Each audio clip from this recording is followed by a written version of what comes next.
I'm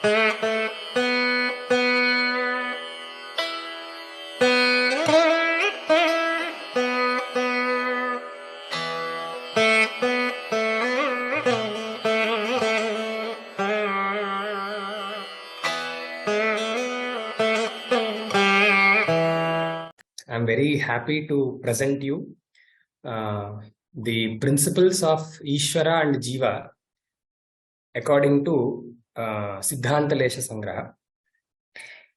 Actually, I'm really very happy to be with you today in front of my Guruji, Mahamahopadhyaya, Shri Manidravada Shastri Acharya Namaskara.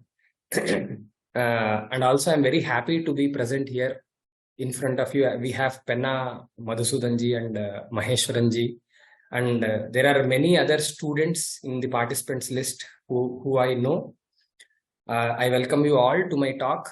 So you all know the greatness of Appaya Dikshitendra, so I will not take much time in elaborating that. Just now we have heard from Nagarajji the greatness of Appaya Dikshitendra. So today I will be talking about Jiva and Isvara according to Siddhanta Lesha Sangraha. I will just elaborate a little bit about this grantha. So whenever a person is actually training himself in Vedanta school, there are different stages of training. So the first stage of training is related with Prakarana Granthas, where the concepts of Vedanta, the principles of Vedanta are defined, exemplified, and all the types of those concepts are enumerated in a kind of a text called Prakarana Grantha. So it is the primary text for any sadhaka to enter into the school of Vedanta. So Siddhanta Lesha Sangraha will also come under this category. So we have three words in this title: Siddhanta, Lesha, and Sangraha. Siddhanta means the established doctrines or principles which are established by different deliberations and vadas done. After a lot of deliberation, some principles are established. Those principles are called as Siddhantas. So Appaya Dikshitendra took all those Siddhantas from different texts and he has compiled them here. So Lesha means a part. So some parts of those established principles are compiled here. Sangraha is a compilation. So Siddhanta Lesha Sangraha is a compilation of different principles from different texts related to Vedanta. So today I will be talking about these things. So you can see what all am I talking. So my main target is that a person who don't know anything about Vedanta should also know something about the concepts like Jiva and Isvara at the end of this talk. So for that, I have prepared some slides for introducing Darshana, introduction to Vedanta, and then we'll go into Jiva and Isvara. So what are the objectives of a Darshana? So in Indic knowledge systems, we have different streams like Vedas, Vedangas, Shastras, Darshanas. So first of all, we shall know what is Darshana. Why? Because Vedanta is a subtype of Darshana. So once you understand the perspective of Darshana, then understanding what is Vedanta might be very easy for the audience. In the same way, we shall know what are the main contents of Vedanta, what is the main Vishaya, what Vedanta talks about. We shall also know that from a generalized perspective. Then we'll dwell into the perspective which is given by Siddhanta Lesha Sangraha about Jiva and Isvara. I'm not going to take much time or many different aspects of Jiva and Isvara, because in Siddhanta Lesha Sangraha itself, there are many aspects which are dealt with. So I'm only taking one or two aspects according to the time. So first of all, we shall know the objectives of Darshana. So each and every term in Shastra has an etymology. Darshana has an etymology like Drishyate Anena, means which is perceived by using this, and Darshana gives a perspective. So darshana is like a goggle for us. For example, if it is very hot outside, it is very sunny outside, I wear a black goggle. Okay, why? Because I don't want to get the glare directly into my eye, so I wear it. So after I wear that goggle, because of that black goggle, the perception towards the light or towards the world is different for me. Now I am not getting the harsh sunlight directly into my eyes. In the same way, darshanas are also like goggles, which give you the perspectives towards life. It will enable you to understand this world better. It will enable you to understand and try to take some solutions from these darshanas. So we can take an example of a goggle for darshana, and each and every darshana might have a different perspective. So to achieve some answers to some problems, to actually create some solutions to the problems we all face, we need to understand what are the different dimensions or what are different perspectives towards life. Okay, so that is the main objective of darshana. Now we shall take a small example and understand. For example, there is a shop in front of you with lot of exotic fruits, vegetables and everything. Okay, so by seeing a shop, something like that, what might be the perspective of a robber? Okay, so what is the objective of robber? A robber wants to steal valuable things. Okay, so he is living upon that. So what will be his perspective? His perspective will be, where is the cash? Where might be the cash? When will this shop be very crowded so that I can easily mingle into the customers and rob cash? And when will the customers come so that I can steal the wallet of the customers, or I can steal some valuable phones like iPhone or some other phone so that I can live on that. So this is the perspective a robber has. Okay, now why should I know the perspective of a robber? If I am not a robber, why should I know the perspective of a robber? Because if a shopkeeper knows the perspective of a robber, if she or he knows what is the drishti of a robber, they can design the shop in such a way that valuable things are not easily free to be robbed. They can protect them by knowing the perspective. So the cash box or the wallets or the phones can be in safer hands or in safer mode when the shopkeeper or the designer knows the perspective of a robber.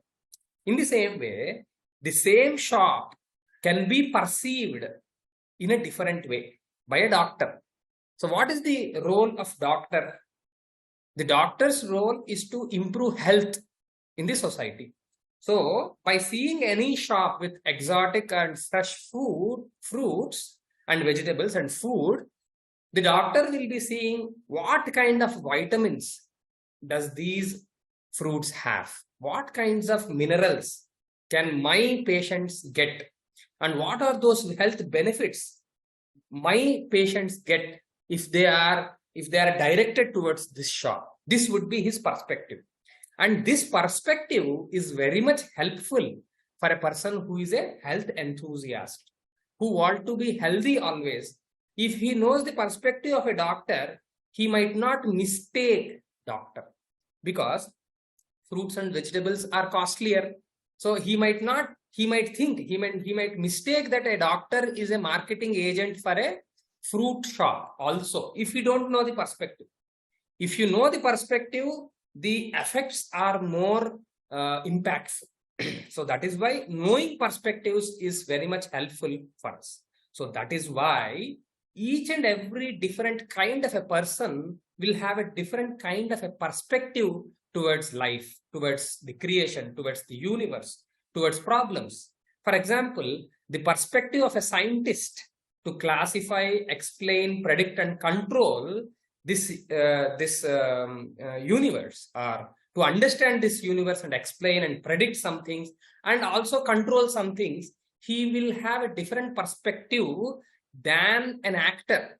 For an actor, this world is like a training course for him. He will be interacting with this world and he will be knowing different kinds of personalities, characterizations. In the same way, for a teacher and a student, this world is different. It's like a classroom.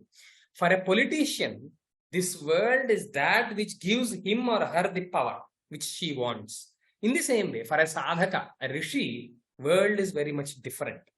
So, darshana gives you the perspectives to actually understand the world, explain what all are the classifications and what all are the elements, then predict how can, what can happen if something is happening, and what will happen if the same kind of personalities interact and all those things. And they will also give you some technologies to control these interactions, so on and so forth. So now we'll go into the contents of Vedanta. We should understand that there are 6 darshanas which are called as Astika darshanas. Astika means that who give authority to Veda, who takes authority as Veda as an authority. That kind of a school is called as Astika. And in Astika school, there are many darshanas, but there are 6 very prominent and famous darshanas, which are called as Nyaya, Vaisheshika, Yoga, Sankhya, Mimamsa, and Vedanta. So each and every darshana should actually explain, as we have understood in the previous slide. They have to classify, understand, they have to give definition to this world which is created. They should explain what are the different categories or elements. They should actually predict what might happen if these kinds of interactions happen regularly, and they should be in a state to control or give you suggestions how to control some things. So in Vedanta, we have concepts like Jiva, Isvara, Paramatma, Moksha, and many other things to actually explain world, explain the sorrow in this world, and also suggest some solutions to come out of this misery. Okay, so first of all, we shall talk about Jiva. Who is Jiva according to Vedanta? And one another thing, Vedanta is related to Veda. Both Mimamsa and Vedanta interpret the Veda. In Vedanta, its main focus is on what is the ultimate goal of life, which is called moksha. And its focus is totally on the creator or the Paramatma or the Brahman. You have to understand that Veda's whole and soul focus is on letting you, the sadhaka, understand who is Paramatma and whether he is very much different from you or whether he is inside you, and all those things are explained in Vedanta. The etymology of the word Vedanta is Vedasya Antaha Vedantaha. Anta is nothing but which is boiled down and most concentrated thing of the entire Vedas. The Mimamsa focuses on Karma Kanda and Vedanta focuses on the Jnana Kanda, or the ultimate wisdom which will allow you to attain moksha. Okay, so after understanding what is Vedanta, we shall now go into who is Jiva according to Vedanta. Jiva is nothing but yourself, whoever is cognizing something in today's talk. And all those people who are like us, we all are Jivas. And we all feel that we all are Kinchit Jñas. Kinchit Jña means we don't know many things. We don't know everything. We feel that I only know some things. And because I know only some things, I can only envisage some things. Because I only can envisage some things, I can only achieve some things. That is the kind of personality I am. I feel myself limited. I don't feel myself unlimited. Okay. So that is the a brief definition of Jiva. And whenever we are using the word I. For example, I say I am Suryanarayana. I have learnt Vedanta from Mahamahopadhyaya Brahmashri Madhidravida Shastrigal. And if I say that I am living in Hyderabad and I am working in so and so organization, in all these verbal statements, I am relating with Jiva. The word I is relating with Jiva. And this Jiva is having three avasthas or three cognitive levels. In three levels, he will be understanding himself. We all understand ourselves in these three levels. The first level can be called as Jagrit avastha. Jagrit means when you are aware. When you are aware of what? You are aware of sthula padarthas. Sthula padarthas are those padarthas which are tangible, which are measurable, which are movable. So in Jagrita Avastha, when I am aware right now, I will be cognizing those tangible things using my sensory organs, okay? Using my sthula deha. So when I am aware, I relate myself, I, with my body, mostly. So the second avastha can be called as swapna avastha. The word swapna is dream. So in this avastha, I will be cognizing which is very minute, which is not outside, but which is inside, where I am creating, I am analyzing, I am inferring, I am verbally cognizing something. So I might be using my sukshmendriyas, and it is related to sukshma sharira. So the swapna avastha is related to sukshma sharira. The jagrita avastha is related to sthula sharira. In the same way, there is another state. Okay, most of us are experiencing this state daily, and some of us are experiencing this state sometimes in a week. Okay, and there is a very good example for this. When you had a very sound sleep, after that sleep, you will say that it was blissful. I didn't know anything. Yesterday, when I slept, it was blissful. I didn't know anything. Because I didn't know anything, the quality of the sleep, you say that it is blissful. That is one kind of a state that you experience the bliss, the ultimate you, without any attachments. So in Jagrita Avastha, you are mostly related with the Sharira. In the Swapna Avastha, you are mostly related with the Sukshma Sharira. But in the Sushupta Avastha is the third stage, where you are totally experiencing the bliss. There you are relating yourself with the Karana Sharira. So these are some technical terms we have to understand before we enter Vedanta, the actual arena of Vedanta. And Vedanta always talks about Isvara. So in Vedanta, it is giving examples of Shruti Vakyas. Shruti Vakya is nothing but the Vedantic sentences, Vedantic Mahavakyas, where like Yatova imani bhutani jayante yena jatani jivanti yat prayantyabhisamvishanti. So we have many such Shruti Vakyas where it is talking about creation. So it is saying that who has created this entire universe, who is maintaining it, and after the destruction, what happens to this, or what is that which is left over at the end, is that who is called as Isvara. So the Vedanta talks about the creator of this entire universe, who is called as Isvara. And it is also talking about the Shuddha Parabrahma, who is also called as Paramatma, Brahma, Chit. There are many names to him. Okay, so the description of Paramatma is that he is present everywhere. Sarvatra vartate, he is everywhere.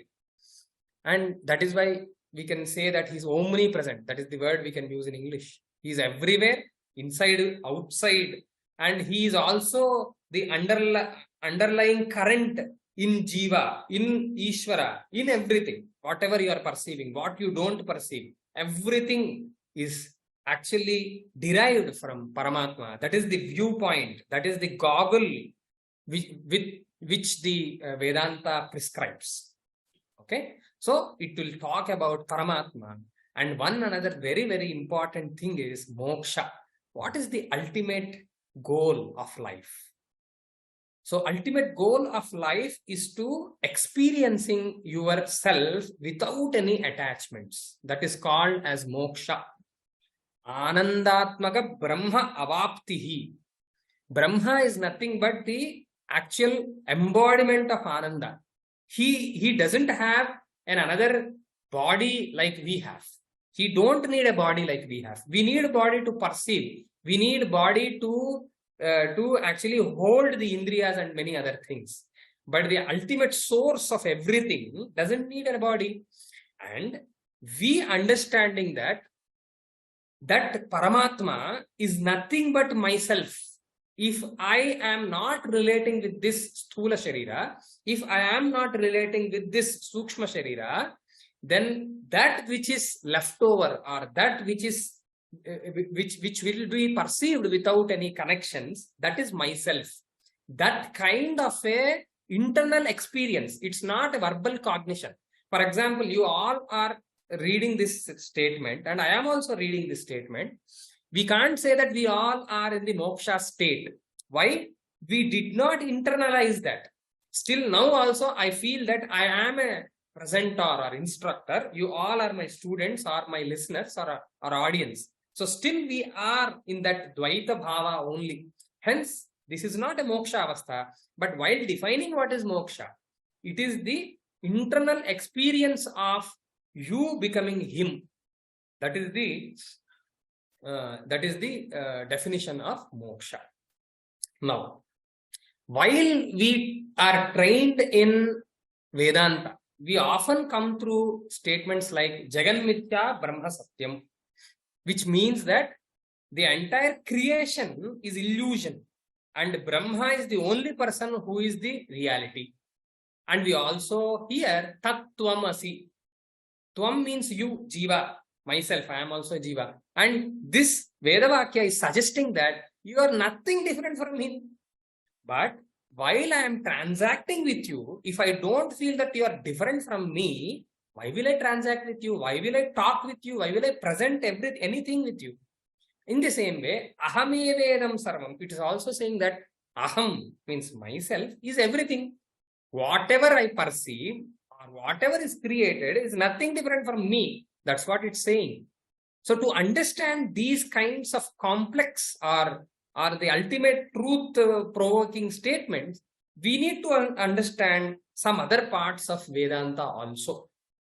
So in this slide, I am trying to give you an explanation of Trividha Satta. Satta is nothing but existence. Existence. You can also relate the word Satta with truth. So there can be three types of existences. If you understand these three types of existences, then you might understand the actual intention of the previous Mahavakyas, previous Vakyas.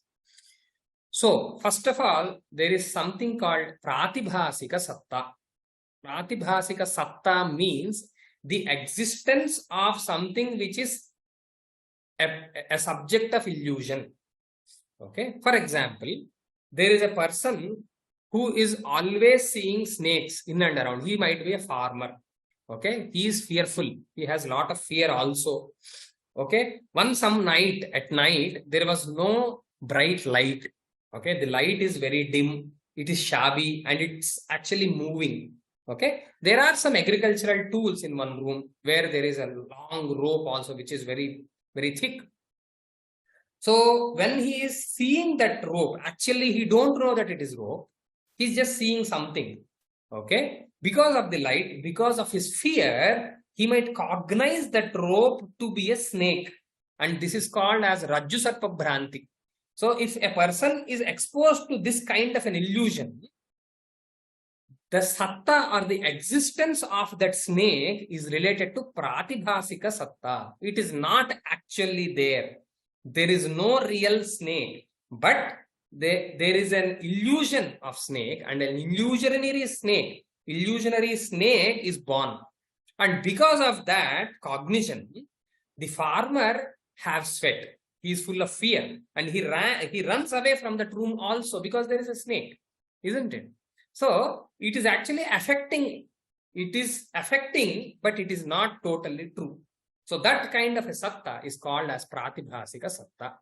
And the Vedanta states that when Vedanta says that Jaganmithya Brahma Satyam, it means that, okay, it means that in the previous example of Rajju and Sarpa, the birth of the Pratibhasika Sarpa is equal to the creation of this entire universe, is something like that.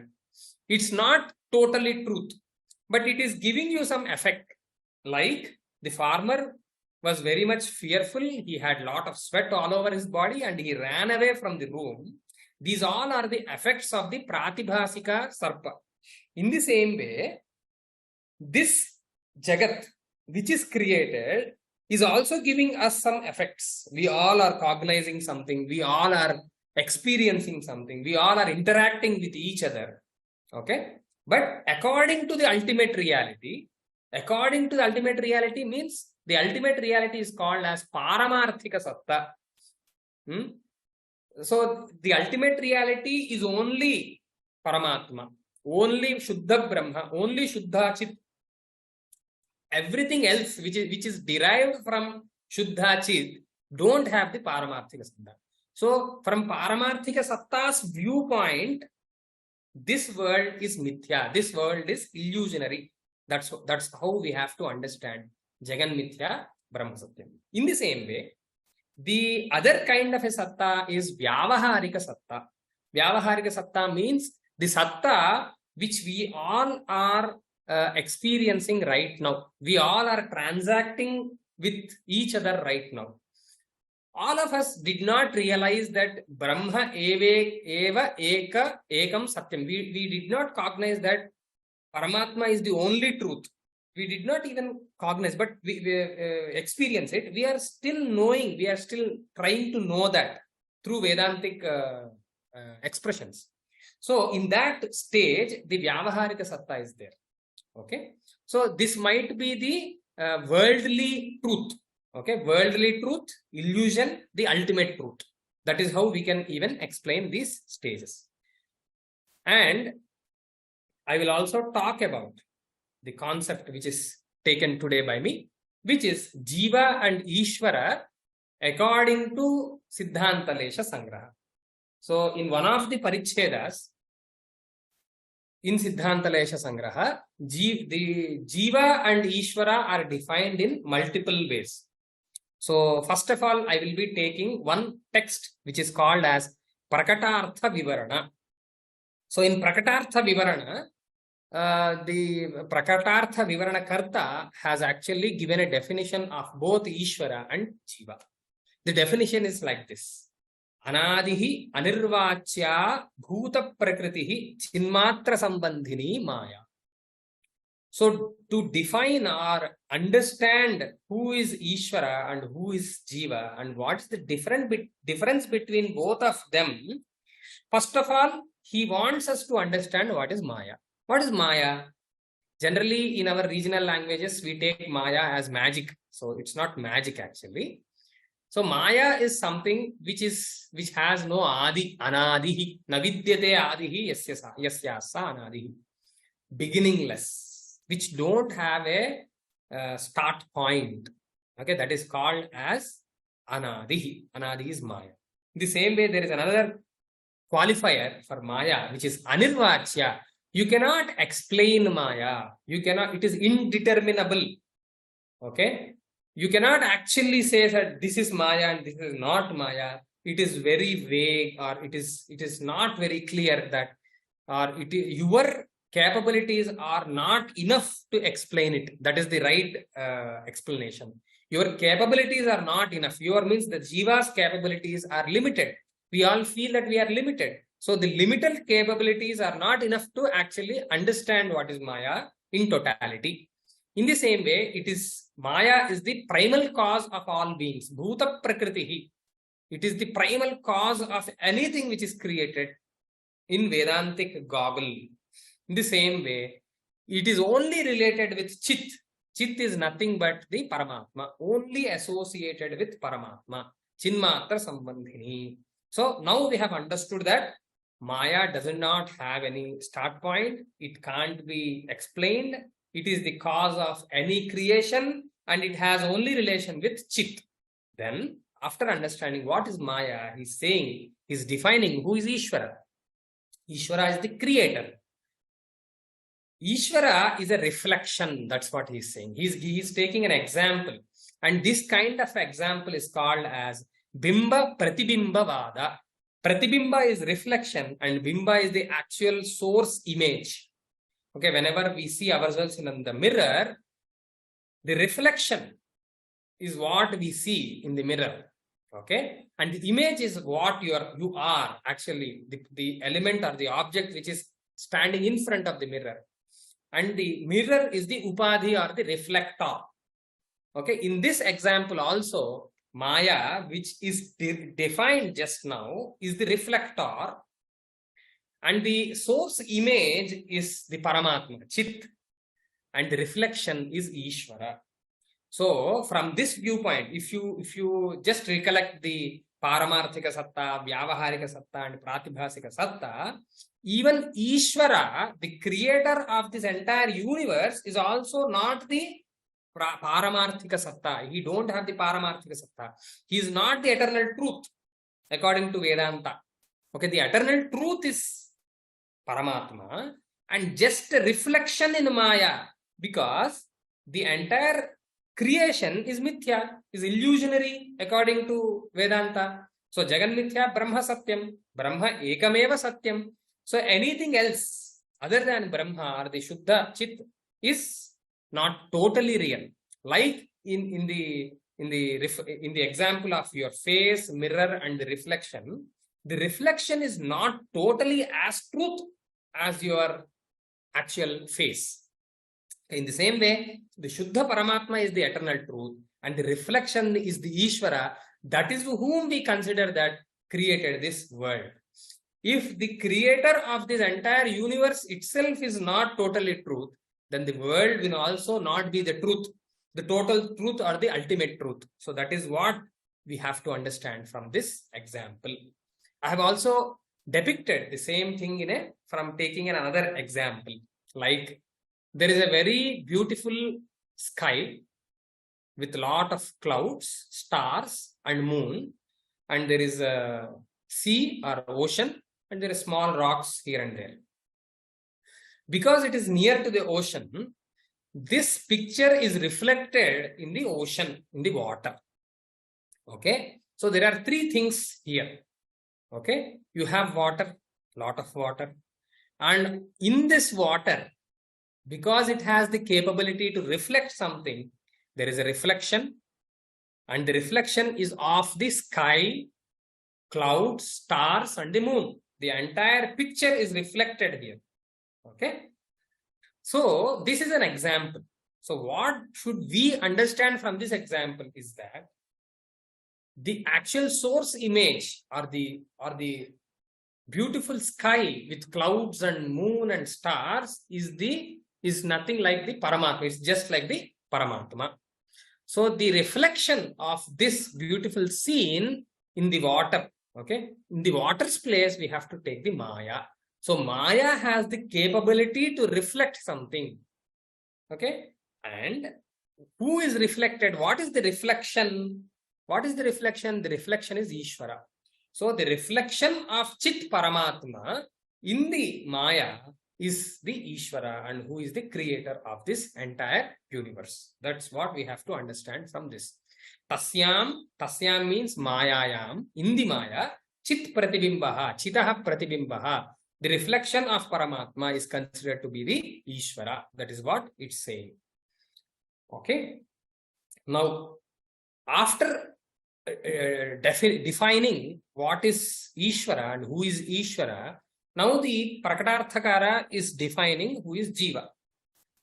In Sanskritam, it is saying something like this. Tasyaha eva parichinna ananta pradesheshu avarana vikshepa shakti matsu avidyabhidhaneshu chit pratibimbaha jivaha. Because it is bimba pratibimbavada, the author is taking an example of reflection and the source image to define both Isvara and Jiva. So to say that who is Jiva, Jiva is also a reflection of Chit only. Chit is nothing but the Paramatma. So the reflection of Paramatma is Jiva. But previously, the total reflection of Paramatma is Isvara, totality. So the reflector, where it is actually reflecting, is one, which is called as Maya. Now, he is further dividing the Maya into unlimited, innumerable pieces, which are called as avidya. Okay? The pieces of Maya, or the subtypes of Maya, which are innumerable, is called as avidya. Okay? So the reflections of Chit or the Shuddha Parabrahma in different parts of Maya is Jiva. He is not one Jiva, now he is different Jivas. For example, you just think like this. There is one mirror and there is only one candle in front of it. So how many reflections you have? You will have only one reflection. Okay, this you can take as the Isvara. That one reflection is Isvara. Now you replace that one mirror with 10 mirrors. There is only one candle which is lit. Now how many reflections do we have? We'll have at least 10 reflections because you have 10 reflectors or the upadhis which is reflecting Chit Parabrahma. In the same way, there are some parts of Maya which are called as avidya, and the reflections of that one Paramatma in different avidyas will reflect as different jivas. Okay? And there is one another element added to these avidyas. So what do these avidya have?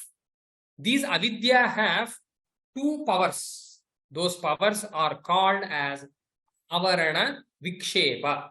Avarana Shakti and Vikshepa Shakti. What is Avarana Shakti? Covering something. It has the ability to cover something, obstructing something. And it also has the ability of Vikshepa, or to project something. To understand this, we have to understand this. Okay? See, the farmer who has a lot of fear inside him, at night, when he saw an object which is like snake, see, it's not a snake. He don't know. See, avidya is nothing but ajnanam. Ajnanam is ignorance. Okay? So, what did he don't know? He don't know that it is a rope. He has the avidya of a rope. He has the ajnanam of a rope. When he is not knowing that it is a rope, now he is cognizing that to be a snake. Okay, so it is projected as a snake. The rope, actually, which is not known by the farmer, is projected as a snake. So the avidya has an ability to project something which is not actually there. So it has the Vikshepa Shakti, and also it has the Avarana Shakti. The avidya itself, not knowing itself, means it is obstructing or it is covering the reality. What is real? The reality is that it is snake, but it is now covered with ajnanam. Hence, avidya or the ajnanam has both avarana and vikshepa shakti, and because of that, rope is seen as a snake. Okay, so in this kind of an avidya, when a Shuddha Parabrahma is reflected, then he is called as a Jiva. I hope you all have understood this. In the same way, I have depicted this using the same scenario of a very beautiful sky, moon, stars, clouds, water. And here there are some kalpanika parts. Kalpanika parts means these are not actual parts, but these are created parts. And in these parts, the reflection of this half moon is one Purusha. Reflection of this half moon is one Purusha. Reflection of this part of a star is one Purusha. Reflection of this part of the cloud is one Purusha. Previously, when we are dealing with Isvara, the entire reflection, one reflection is Isvara. Now, multiple reflections in the multiple parts or unlimited parts is called avidya, the parts which are called as avidya. The reflection of Paramatma in these multiple parts is Jiva. Hope you all have understood this.